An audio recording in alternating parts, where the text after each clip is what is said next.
ये resource block create करने के लिए वैसे तो काफी सारी चीजें हैं जो हमें चेक करनी है, ठीक है। और एक बेसिक रिसोर्स ब्लॉक कुछ इस तरीके से दिखता है। अब देखिए, अब यहाँ पर आता है कि हम कैसे मैनेज करें। सर, हमें कोड लिखने में प्रॉब्लम आती है, ठीक है। अब बेसिकली कोडिंग स्टार्ट होगी, ठीक है। तो आपको यहाँ पर कुछ भी याद करने की जरूरत नहीं है। आपको क्या करना है, हर बार टेराफॉर्म की वेबसाइट पे जाना है, ठीक है। और जो प्रोवाइडर्स हैं उनको ब्राउज कर लीजिए। और हम अभी क्या यूज कर रहे हैं, हम अभी AWS क्लाउड यूज कर रहे हैं, तो AWS पे चले जाएं, ठीक है। यहाँ पर पहले से ही डॉक्यूमेंटेशन दिया हुआ है, यहाँ पर पहले से ही सारा कोड आपके लिए तैयार किया गया है, ठीक है। और सपोज करिए आपको ऊपर वाली चीजें भी लिखने में इशू है, ठीक है। राइट नाउ आप प्रैक्टिस कर रहे हैं, आपको याद नहीं है, ठीक है। तो आप क्या कर सकते हैं, टेराफॉर्म ब्लॉक अगर आपको लिखना नहीं है तो यहाँ पर ही प्रोवाइडर दिया हुआ है, आप यहाँ से भी कॉपी कर सकते हो, ठीक है।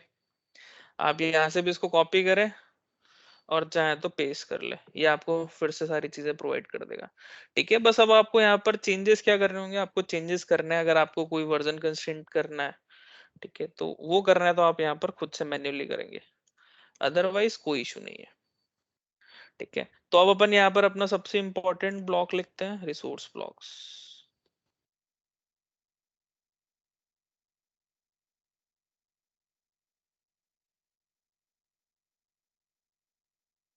ठीक है। तो अब अपन अपना रिसोर्स ब्लॉक लिखना स्टार्ट करेंगे।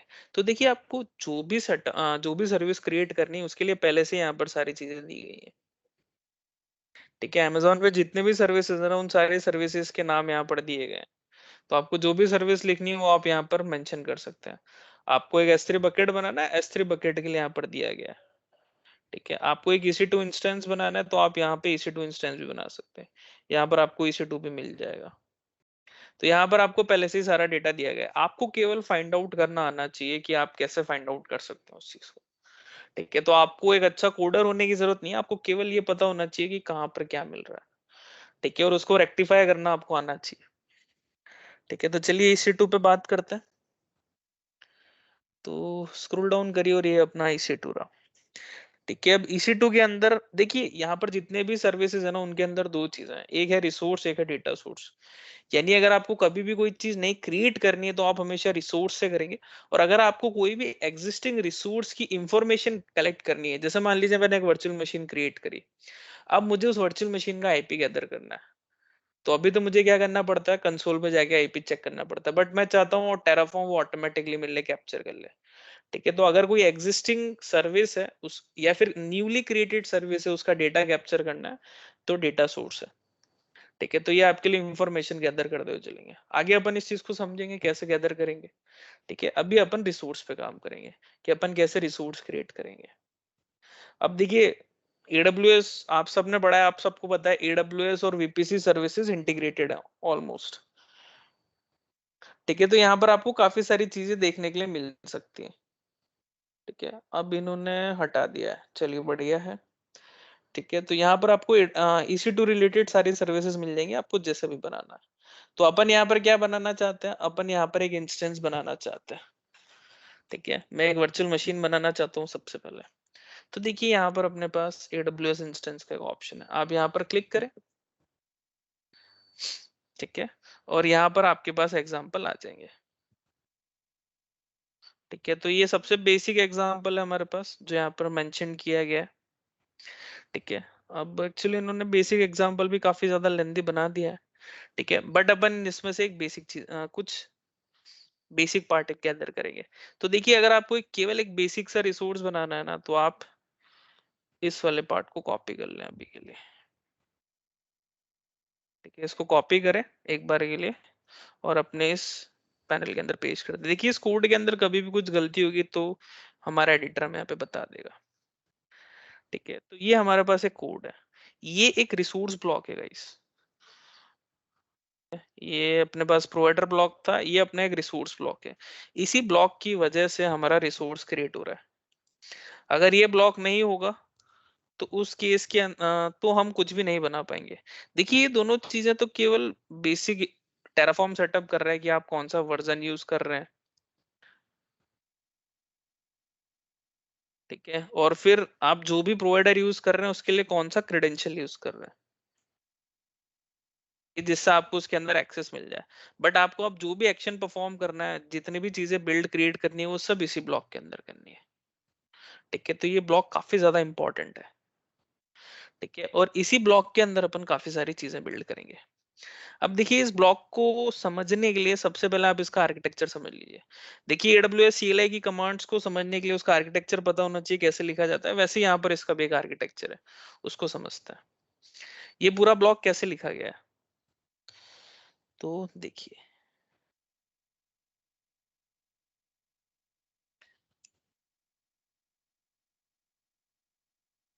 एक मिनट प्लीज। Block label.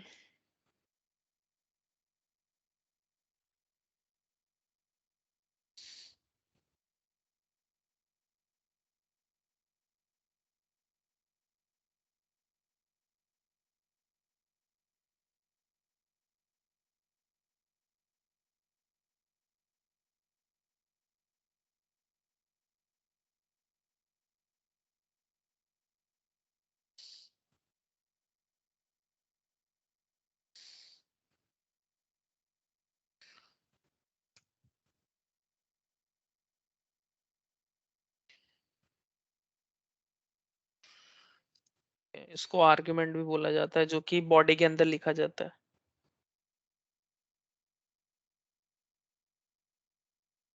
ठीक है, इसी फॉर्मेट में हमने अभी जो डेटा कॉपी करा है वो भी लिखा हुआ है।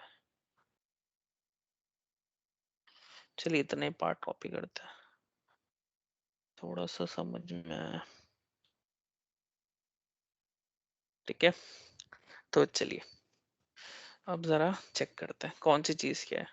तो देखिए, ये जो दोनों चीजें हैं, जो आपको यहाँ पर स्ट्रेट लाइन दिख रही है, ये दोनों हमारे आर्ग्यूमेंट्स है। ठीक है, तो इन दोनों आर्ग्यूमेंट को मैंने पास करा है कि कौन सी AMI होना चाहिए और कौन सा इंस्टेंस टाइप होना चाहिए। यानी मैं जब भी कोई रिसोर्स क्रिएट कर रहा हूँ ना, तो उस केस के अंदर कौन सी चीज क्या है। ठीक है, तो मेरे को आर्ग्यूमेंट पास करना होता है, तो वो आर्ग्यूमेंट ये है। ठीक है, इसके बाद अब हमें यहाँ पर सबसे पहले डिफाइन करना होता है ब्लॉक टाइप, यानी मैं क्या बनाना चाह रहा हूँ। ठीक है, तो ब्लॉक टाइप यहाँ पर हमारे पास 3 हो सकते हैं। ठीक है, या तो मैं टेराफॉर्म ब्लॉक बना लूं, कि मैं डिफाइन करना चाह रहा हूँ कि मैं कौन सा प्रोवाइडर वो यूज करना चाहता हूँ। ठीक है, या तो मैं प्रोवाइडर बना लूं क्रेडेंशियल्स के लिए, या फिर मैं रिसोर्स बना लूं। हमारे पास यहाँ पर 3 ब्लॉक है।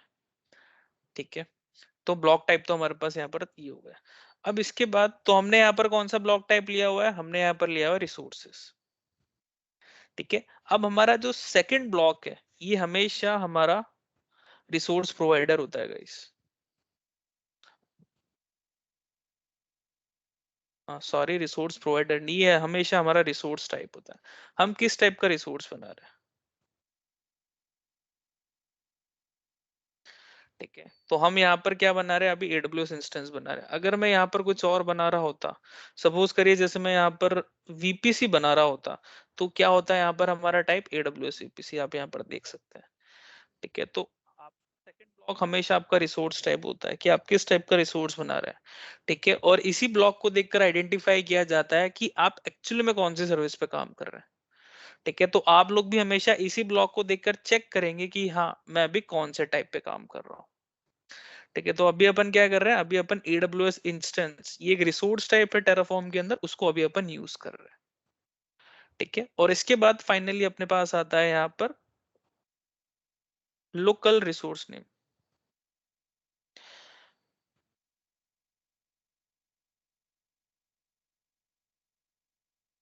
ठीक है, अब देखिए, टेराफॉर्म के अंदर आपको एक सर्टेन रिसोर्स टाइप को बार बार कॉल करना पड़ सकता है। ठीक है, तो उस केस के अंदर इस रिसोर्स टाइप को एक नाम दे दिया गया है। ठीक है, जिससे जब भी आप इसको कॉल करना चाहे, तो आप यहाँ पर उसको उस नाम से कॉल कर सके। क्योंकि देखिए, एक टाइप के मल्टीपल रिसोर्सेज बनाया जा सकता है। मान लीजिए मैं यहाँ पर 3 अलग अलग टाइप की मशीनें बना रहा हूँ, तो यहाँ पर मेरे पास ऐसे 3 कोड है। चलिए एग्जाम्पल पे लेते हुए चलते हैं, रियल टाइम पे देखते हैं। ठीक है, जैसे मान लीजिए मैं 3 अलग अलग वर्चुअल मशीन बनाना चाहता हूँ, तो मैंने क्या करा है यहाँ पर, 1 मिनट गाइस। ठीक है, तो ये पहला, ये दूसरा, ये तीसरा। ठीक है, अब मैं यहाँ पर 3 रिसोर्स बनाना चाहता हूँ। अब इन तीनों रिसोर्सेस को क्या मैं एक नाम से बनाऊंगा क्या? मान लीजिए इस रिसोर्स को, इस वाली मशीन को मुझे आगे चलकर कहीं और भी कॉल करना है, ठीक है? तो अभी कैसे पता चलेगा कि कौन सा रिसोर्स कॉल होना है? तो उसको पता करने के लिए क्या किया जाता है, हर रिसोर्स को यूनिक नाम दे दिया जाता है। ठीक है, ये लोकली है, इससे एडब्ल्यूएस के ऊपर कुछ फर्क नहीं पड़ेगा। ठीक है, इसका मतलब ये नहीं कि अगर आप यहाँ पर कुछ नाम दे रहे हो तो वो एडब्ल्यूएस में आ जाएगा, नहीं, ये केवल टेराफॉर्म के लिए। ठीक है, इसलिए इसको लोकल रिसोर्स नहीं बोला गया, ध्यान रखिएगा। तो मैंने इसको बोला मयंक, और मैंने इसको बोला शर्मा। तो आगे चलकर अगर हमें इस रिसोर्स को कहीं और कॉल भी करने की जरूरत पड़ी तो उस केस के अंदर मैं यहाँ पर मयंक नाम से कॉल कर लूंगा। तो टेराफॉर्म को पता चल जाएगा कि अच्छा ठीक है, इस रिसोर्स को ये कॉल करना चाह रहा है, एडब्ल्यूएस इंस्टेंस बनाना है। ठीक है, अब आप पोर्टल में भी इस चीज को डिफाइन कर रहे हैं कि अगर आपको पोर्टल से भी अगर एडब्ल्यूएस की मशीन बनानी है तो आप केवल ये डिसाइड कर लें कि मुझे इसी टू मशीन बनानी है, उससे तो काम नहीं होगा ना। हमें कुछ सर्टेन पैरामीटर भी पास करने पड़ते हैं। ठीक है, सर्टेन पैरामीटर जैसे कि कौन सा ऑपरेटिंग सिस्टम लेना है तो वो सेलेक्ट करना है। ठीक है, उसके बाद कौन सा टाइप लेना है हार्डवेयर का, T2.micro, T3.micro। ठीक है, सेकेंड चीज, थर्ड चीज, मैं कौन सा अवेबिलिटी जोन में मशीन बनाना चाहता हूँ। ठीक है, फोर्थ चीज, मैं कितना कोई एक्स्ट्रा हार्ड ड्राइव अटैच करना चाहता हूँ कि नहीं चाहता, कोई सिक्योरिटी ग्रुप अटैच करना चाहता हूँ कि नहीं चाहता, कौन सी की यूज करूंगा जिससे मैं इस बाद में इस मशीन को एक्सेस कर पाऊंगा। ठीक है, तो ये सारी चीजें भी हमें चाहिए यहाँ पर। ठीक है, बिना उसके हम यहाँ पर काम नहीं कर सकते। ठीक है, तो उस केस के लिए ये सारी चीजें यहाँ पर एज एन आर्ग्यूमेंट बनाई गई है। ठीक है, आपको कुछ ना कुछ चीजें प्री डिफाइंड फिल करनी पड़ेगी, कुछ आर्ग्यूमेंट पास करना पड़ेगा उस रिसोर्स के क्रिएशन में। ठीक है, इसीलिए यहाँ पर हमारे पास दो टाइप के आर्ग्यूमेंट आते हैं। पहला आर्ग्यूमेंट होता है रिक्वायर्ड। ठीक है, और सेकंड टाइप का आर्ग्यूमेंट होता है ऑप्शनल। अब देखिए, रिक्वायर्ड आर्ग्यूमेंट सिंपल नेम से क्लियर है कि ये आर्ग्यूमेंट होने कंपलसरी है किसी भी मशीन के अंदर, किसी भी इंस्टेंस के अंदर, बिना इन आर्ग्यूमेंट्स के मशीन नहीं बन सकती। ठीक है, और सेकंड होते हैं ऑप्शनल, आप उनको इंप्लीमेंट करें, अगर आप उसको और डीपली कॉन्फ़िगर करना चाहते हैं तो ठीक है, अगर नहीं करना चाहते तो भी रिसोर्स तो क्रिएट हो जाएगा। ठीक है, तो अब यही आर्ग्यूमेंट हमें चेक करना है। अब देखिए, एडब्ल्यूएस के अंदर बहुत सारे आर्ग्यूमेंट होते हैं, तो वो सारे आर्ग्यूमेंट कहाँ मिलेंगे आपको? आप स्क्रॉल डाउन करिए इसी के अंदर, यहाँ पर आपको आर्ग्यूमेंट की रेफरेंस मिल जाएगी। ठीक है, अब यहाँ पर हमें बताता वो चलेगा कि कौन से आर्ग्यूमेंट्स ऑप्शनल है, कौन से रिक्वायर्ड है। ठीक है, तो अब यहाँ पर आप देख सकते हैं, जैसे पहला ही हमारे पास क्या आर्ग्यूमेंट है, एएमआई। ठीक है, तो एएमआई हमारे पास यहाँ पर ऑप्शनल बता रखा है। ठीक है, वैसे ये ऑप्शनल है नहीं, बिना एएमआई के आप मशीन लॉन्च नहीं कर सकते, बट यहाँ पर इसको इस टर्म में रेफर किया गया है कि अगर आप लॉन्च टेम्पलेट यूज कर रहे हैं तो एएमआई सेलेक्ट करना ऑप्शनल होता है। ठीक है, लॉन्च टेम्पलेट भी एक सर्विस है एडब्ल्यूएस के अंदर, जहां पर आपने पहले से सारी चीजें सेटअप करके रखी हुई है और वहीं से आप उसको लॉन्च कर देते हैं। तो अगर आप लॉन्च टेम्पलेट बना रहे हैं तब तो एएमआई ऑप्शनल है, अदरवाइज एएमआई एक रिक्वायर्ड टेम्पलेट है, हमेशा ध्यान रखिएगा। ठीक है, उसके बाद आप यहाँ पर देख सकते हैं associate public IP address optional है, यहाँ पर सारा ऑप्शनल दिखा रहा है। रिक्वायर्ड है कि पीकीबी ने कुछ नहीं यहाँ पर, मुझे तो ऑप्शनल नहीं दिख रहे हैं अभी तक।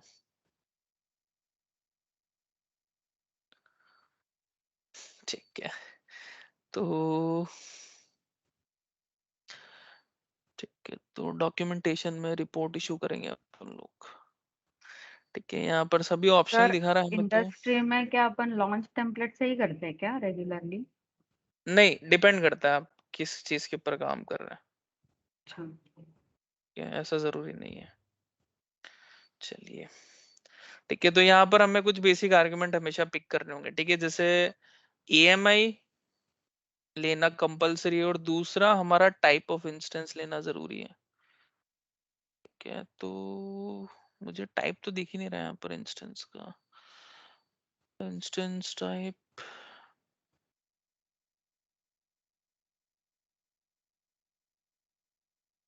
इंस्टेंस टाइप भी ऑप्शनल है। ठीक है, इस डॉक्यूमेंटेशन में इशू है इस थोड़ा सा। ठीक है, इस वाले को मैं बाद में इशू कर दूंगा, आप लोग भी कर सकते हैं। ठीक है, ऑप्शनल दिखा रहा है, इंस्टेंस टाइप के बिना तो आप मशीन ही कैसे बनाएंगे, ऑब्वियसली एक रिक्वायर्ड आर्गुमेंट है। ठीक है, देखिए दो आर्गुमेंट हमेशा रिक्वायर्ड होते हैं, एक तो एएमआई, दूसरा इंस्टेंस टाइप। अगर इसके अलावा आपको कुछ भी नहीं देना तो भी वो काम कर लेगा, क्योंकि default VPC by default he capture कर लेगा। बट ये दोनों आर्ग्यूमेंट चाहिए ही चाहिए अपन को। ठीक है, तो अभी तो मुझे पता नहीं इन्होंने ऐसा क्यों करा है, बट हाँ, ये दोनों चाहिए अपन को।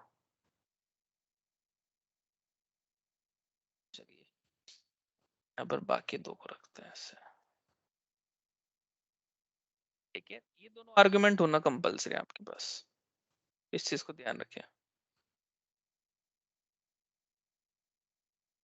ठीक है, चलिए, अब यहाँ पर अपन डेटा चेंज करते हैं। अब देखिए हमारा जो एएमआई है, एएमआई हम यहाँ पर अपने आप से फिल करेंगे। ठीक है, ये डेटा हमें खुद से फिल करना है।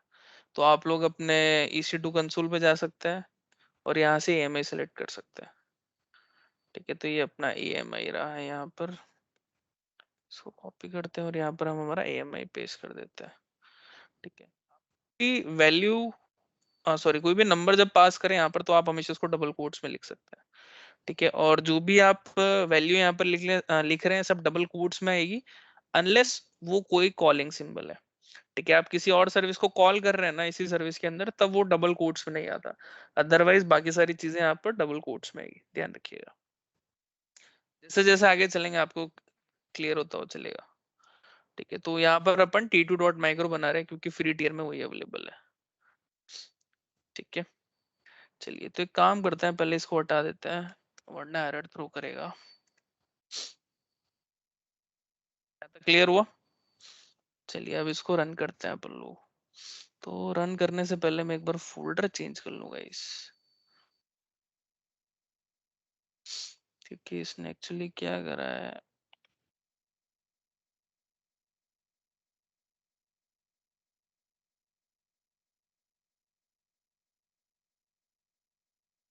अरे, sorry sorry sorry sorry, work test.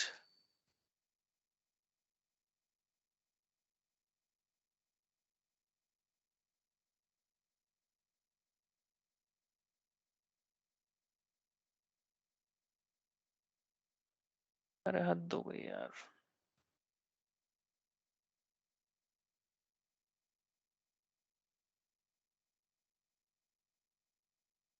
ठीक है, एक नया फोल्डर बनाया अपन ने और इसके अंदर नई फाइल बना लेते हैं। ठीक है, उसके अंदर हमारा कोड पेस्ट कर देते हैं, बाकी सबको हटा देते हैं। ठीक है, तो अब देखिए ये जो फाइल है ये कुछ इसी तरीके से हो गई जो अपन ने सबसे पहले दिन चलाई थी। ठीक है, यहाँ पर बस अपन ने एक अवेलेबिलिटी जोन एक्स्ट्रा ऐड करा हुआ है। ठीक है, अपार्ट फ्रॉम दैट बाकी सब कुछ सेम ही है। ठीक है, तो चलिए अब अपन इसको एक बार रन करते हैं। तो सब पोर्टल पे आ जाते हैं अपन, है अभी। ठीक है, तो ये हमारा बैकएंड इनिशियलाइज कर देगा और हमारे लिए हमारा प्लगइन इंस्टॉल कर देगा। ठीक है, इजी। अच्छा, कभी कभी हमें क्या करना है कि जैसे मान लीजिए मैंने आप पर कुछ, मैंने ये जो फाइल बनाई है मैंने इसको प्रॉपर इंटेंडेशन से नहीं बनाई थी, ऐसे कुछ बनाया हुआ है। जब मैं इनिशियली स्टार्ट करा था तब काफी रफली मैंने फाइल क्रिएट कर दी थी। ठीक है, तो मुझे क्या करना है, मुझे इसको प्रॉपर ओरिएंटेशन में भी रखना है। ठीक है, वैसे तो कंपलसरी नहीं है यहाँ पर प्रॉपर ओरिएंटेशन मेंटेन करना, बट आप जब आगे चल के फाइल किसी और को पास करेंगे तो आपको एक प्रॉपर फाइल बना के देनी होती है। तो उसके लिए यहाँ पर पहले ऑटो करेक्ट एक ऑप्शन दिया गया है, तो वो आपके स्पेसेस और बाकी सारी चीजों को सही कर देगा। एक बार इनिशियलाइज हो जाए उसके बाद हम वो कमांड चलाते हैं।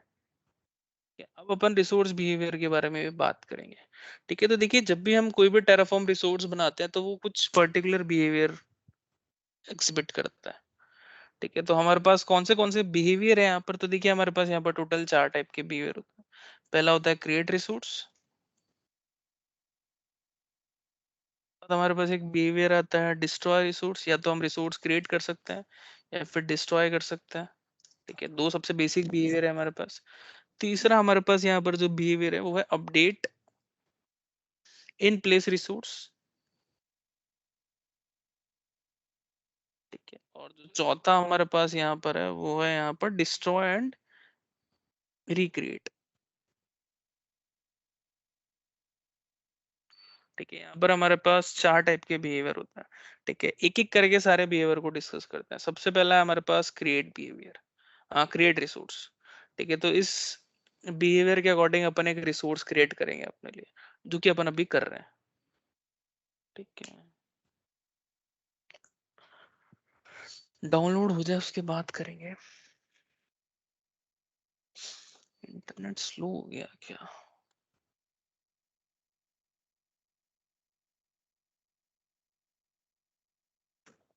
सर ये वही फाइल डाउनलोड कर रहे हैं ना, वो डॉट टेराफॉर्म फोल्डर के अंदर रहती है। हाँ, वही फाइल। उसके बाद अपन क्या करेंगे, उसके बाद अपन एक डिप्लॉयमेंट क्रिएट करेंगे। ठीक है, वो डिप्लॉयमेंट कुछ इस तरीके से दिखेगी। ठीक है, यहाँ पर हमें क्या करना है, हमें पूरा इंफ्रास्ट्रक्चर सेटअप करना है। कैसा इंफ्रास्ट्रक्चर सेटअप करना है, जरा मैं वो भी दिखा देता हूँ आप लोगों को। ठीक है, एक बार हम रिसोर्स सेक्शन पढ़ें, उसके बाद हम जब मेटा आर्ग्यूमेंट्स पढ़ेंगे ना रिसोर्स सेक्शन के अंदर, रिसोर्स सेक्शन के अंदर ही मेटा आर्ग्यूमेंट्स होते हैं। ठीक है, काफी इंपॉर्टेंट भी होते हैं वो अभी अपन जब बात करेंगे। उसके बाद फिर अपन यहाँ पर एक इंफ्रास्ट्रक्चर बनाएंगे कुछ इस तरीके से, एक वीपीसी बनाएंगे। ठीक है, उस वीपीसी के अंदर अपन क्या करेंगे, 2 सबनेट्स बनाएंगे, पब्लिक एंड प्राइवेट सबनेट्स। ठीक है, इनके लिए एक नैकल प्री क्रिएट हो जाएगा। फिर इन दोनों सबनेट्स के लिए 2 अलग अलग राउट टेबल क्रिएट करेंगे। ठीक है, पब्लिक और प्राइवेट सबनेट्स के लिए अपन 2 अलग अलग गेटवे डिफाइन करेंगे, इंटरनेट और नेट। नेट यहाँ पर। ठीक है, तो अपन एक आर्किटेक्चर सेटअप करेंगे कुछ इस तरीके से, वीपीसी बनाएंगे, पब्लिक सबनेट जिसके अंदर इंटरनेट एक्सेस होगा, एक प्राइवेट सबनेट। ठीक है, नेकल अभी हम कुछ नहीं कर रहे, नेकल प्री डिफाइंड है। फिर एक पब्लिक राउट टेबल जिसके अंदर इंटरनेट गेटवे की एंट्री करेंगे अपन। ठीक है, एक प्राइवेट राउट टेबल। ठीक है, अपन यहाँ पर बनाएंगे और एक इंटरनेट गेटवे बनाएंगे अपने लिए। साथ ही साथ अपन पब्लिक सबनेट के अंदर एक वर्चुअल मशीन भी लॉन्च करेंगे। ठीक है, ऐसे ही प्राइवेट सबनेट के अंदर भी करेंगे। और पब्लिक सबनेट के अंदर ही अपन लोग अपना नेट इंस्टेंस भी नेट गेटवे भी सेटअप करेंगे। तो इस नेट गेटवे को एक इलास्टिक आईपी भी प्रोवाइड करनी पड़ेगी। ठीक है, और फिर इसकी एंट्री इस प्राइवेट राउट टेबल के अंदर करेंगे। ये पूरा एक सेटअप बनाना है। ठीक है, तो वीपीसी का जो बेसिक सेटअप है, जो पहले दिन या सेकंड डे में आता है, वो पूरा का पूरा सेटअप यहाँ पर करना है। ठीक है, तो अपन को एक ऐसा सेटअप भी बनाना है यहाँ पर गाइस। ठीक है, और ये सारी की सारी चीजें अपन टेराफॉर्म के थ्रू करेंगे। ठीक है, तो चलिए ठीक है, अपना टेराफॉर्म इनिशियलाइज हो चुका है। अब अपन अपना कोड वैलिडेट कर लेते हैं कि कहीं कुछ गलती तो नहीं है। देखिए, टेराफॉर्म वैलिडेट केवल सिंटेक्स एरर ही चेक करता है, ध्यान रखिएगा। ठीक है, अगर लॉजिकली कुछ इश्यू है तो वो यहाँ पर रिजॉल्व नहीं होता, ध्यान रखिएगा। ठीक है, अब अब देखिए, मैंने आपसे कहा था कि हम हमारी फाइल को सही कर सकते हैं, रिफॉर्मेट कर सकते हैं। ठीक है, तो रिफॉर्मेट की कमांड आपको वैसे यहीं से मिल जाएगी, यहाँ पर दी गई है fmt। ठीक है, आप चाहे तो यहाँ से भी लिख सकते हैं अगर याद नहीं है तो यहाँ पर लिखा रहा है टेस्ट डॉट टीएफ को इसने फॉर्मेट कर दिया है। ठीक है, तो यहाँ पर आप देख सकते हैं हमारी फाइल अब यहाँ पर फिर से करेक्ट वे में आ गई है। ठीक है, तो अगर आपके पास कोई भी डिस्टॉर्टेड कोड है, ठीक है, तो उसको ये फॉर्मेट कर देगा। ठीक है, ध्यान रखिएगा, एरर रिजॉल्व नहीं करेगा, केवल अलाइनमेंट सही करेगा, कोड का प्रेजेंटेशन सही हुआ यहाँ से। ठीक है, चलिए इसके बाद अब अपने पास है प्लानिंग। अब मुझे देखना है कि एक्चुअली में क्या क्या बनने वाला है। ठीक है, तो अपन यहाँ पर टेराफॉर्म प्लान कमांड चलाते हैं। ठीक है, तो यहाँ पर अपने पास क्या दिखा रहा है ये, कि नया इंस्टेंस क्रिएट होगा। ठीक है, जिसके अंदर AMI ID है, apart from that everything is going to be no after applying. बनने के बाद ही पता चलेंगी बाकी सारी चीजें। ठीक है, और यहाँ पर एक नई वैल्यू ऐड होगी। ठीक है, अब अपन क्या करेंगे, इसको टेराफॉर्म अप्लाई करिए।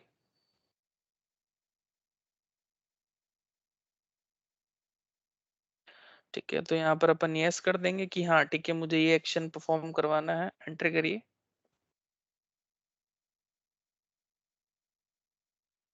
ठीक है, और ये हमारे लिए एक मशीन क्रिएट कर रहा है। ठीक है, तो इस तरीके से अपन यहाँ पर एक रिसोर्स क्रिएट कर सकते हैं। यहाँ तक सबको क्लियर हुआ किस तरीके से अपन एक रिसोर्स बना रहे हैं? तो यहाँ पर हमारे पास एक मशीन प्रिपेयर हो जाएगी। ठीक है, तो ये अपने पास हमारा पहला बिहेवियर। ठीक है, अपन रिसोर्स क्रिएट कर पा रहे हैं। ठीक है, सेकंड हमारे पास यहाँ पर कौन सा बिहेवियर है? डिस्ट्रॉय को अपन लास्ट में समझेंगे, क्योंकि उसके अंदर तो डिलीट ही कर देंगे ऑब्वियसली सारी चीजें। सेकंड अपने पास यहाँ पर बिहेवियर है अपडेट इन प्लेस रिसोर्स। अब सपोज करिए मुझे इस रिसोर्स के अंदर कुछ अपडेट करना है। ठीक है, यहाँ पर ये जो हमारा रिसोर्स है, मुझे इसके अंदर कुछ बेसिक अपडेट करना है। ठीक है, मैंने यहाँ पर पहले टैग्स नहीं दिए थे, मुझे टैग्स प्रोवाइड करना है। ठीक है, AWS EC2 बनाते हैं तब आप टैग्स क्रिएट कर सकते हैं ना, तो अब अपन यहाँ पर टैग्स बनाते हैं। ठीक है, टैग्स हमेशा इस तरीके से दिए जाते हैं, ध्यान रखिएगा। पर बोला मैं एक ऐसा टैग बनाना चाहता हूँ, नेम मयंक, नहीं, टेराफॉर्म क्रिएटेड। ठीक है, मैं यहाँ पर एक इस तरीके से टैग बनाना चाहता हूँ। अब देखिए, जब भी आप यहाँ पर किसी भी एग्जिस्टिंग रिसोर्स के अंदर चेंजेस प्लेस करते हैं, ठीक है, तो उस केस में दो चीजें परफॉर्म हो सकती हैं। या तो आपका वो पूरा रिसोर्स ही डिलीट हो जाएगा और फिर वो चेंज इंप्लीमेंट किया जाएगा, या फिर आपके एग्जिस्टिंग रिसोर्स के अंदर ही उस चेंजेस को प्लेस किया जा सकता है। ठीक है, तो देखिए टैग्स कोई ऐसी चीज नहीं है जिसके लिए पूरा रिसोर्स ही डिलीट करना पड़ जाए हमें। टैग्स इजीली ऐड किए जा सकते हैं बिना रिसोर्स को डिलीट करे हुए। तो हम जब अभी टैग इंप्लीमेंट करेंगे तो केवल हमारा जो रिसोर्स है वो अपडेट होगा। ठीक है, क्योंकि उसको डिस्ट्रॉय होने की जरूरत नहीं है। तो देखिए अगेन, जैसे मैंने यहाँ पर चेंज प्लेस करा और मैंने यहाँ पर टेराफॉर्म प्लान कमांड फिर से चलाया, देखिए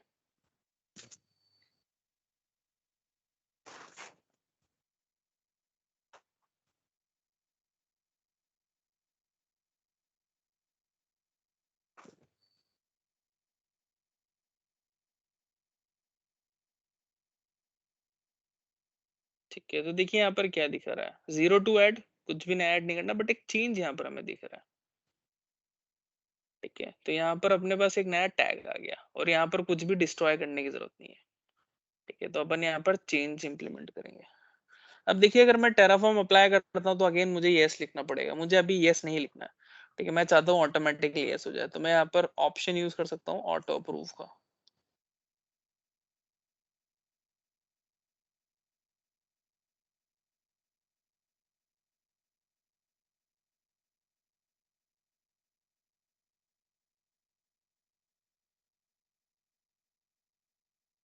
ठीक है, तो ये हमारी जो स्टेट है उसको रिफ्रेश कर रहा है।